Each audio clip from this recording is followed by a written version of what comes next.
Hi friends, ഞാനിപ്പോൾ ഈ video തുടങ്ങുന്നതിന് മുമ്പ് തന്നെ ഒരു താങ്ക്സ് പറഞ്ഞിട്ടാണ് തുടങ്ങുന്നത്. എൽവിന്, മുജീബ്, എംസോണ് അവരില്ലായിരുന്നെങ്കിൽ ഞാൻ ഈ ഒരു സിനിമ കാണത്തുമില്ല. എനിക്ക് ഈ സിനിമ ഇത്രയും എൻജോയ് ചെയ്യാനും പറ്റത്തില്ല. അതെ ഫ്രണ്ട്സ്, എംസോണി കഴിഞ്ഞ ദിവസം പരിഭാഷപ്പെടുത്തി വന്ന അനോറ എന്നുള്ള സിനിമയാണ് നമ്മൾ ഇന്ന് നോക്കാൻ പോകുന്നത്. ഒരു ഫൺ എന്റർടൈൻമെന്റ് ആണ് സിനിമ. ഈ ഒരു സിനിമ സ്റ്റാർട്ട് ചെയ്ത് തീരുന്നിടം വരെ നമ്മൾ അറിയത്തില്ല.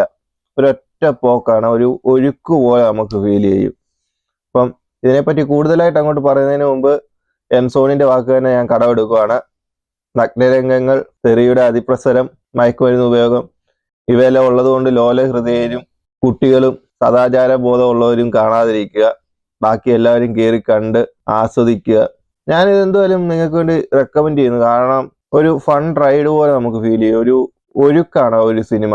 മിൽക്കി മാഡിസൺ എന്ന് പറഞ്ഞ ഒരു നടിയാണ് ഇതിന്റെ മെയിൻ ക്യാരക്ടറായിട്ട് വരുന്നത്. പുള്ളിക്കാരത്തിയൊക്കെ അരിഞ്ഞാടുമായിരുന്നു.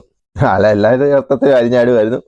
പിന്നെ നിങ്ങൾ എന്തായാലും ഞാൻ പറഞ്ഞ ആ ഒരു കൂട്ടർക്ക് ഇത് സജസ്റ്റ് ചെയ്യുന്നു. കണ്ടു നോക്കിക്കോ.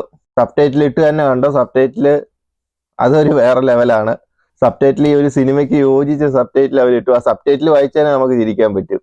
പിന്നെ ഇതിന്റെ സ്റ്റോറി എന്ന് വെച്ച് കഴിഞ്ഞാൽ അങ്ങനെ വലിയ സ്റ്റോറി ഒന്നുമില്ല. ഒരു സെക്സ് വർക്കർ, ബാർ ഡാൻസർ ആയിട്ടുള്ള നായിക ഒരു കോടീശ്വരനുമായിട്ട് മാരേജ് ചെയ്യുന്നു. പിന്നെ അതിന് ശേഷമുള്ള ഒരു പാർട്ടി മൂഡ്, എന്താ അവസാനം സംഭവിക്കുന്നൊക്കെ നമുക്ക് ഓൾറെഡി ഊഹിക്കാം. എങ്കിലും ഇതിന്റെ ഒരു പാർട്ടി മൂഡ് നമുക്ക് ശരിക്കും എൻജോയ് ചെയ്യാൻ പറ്റും.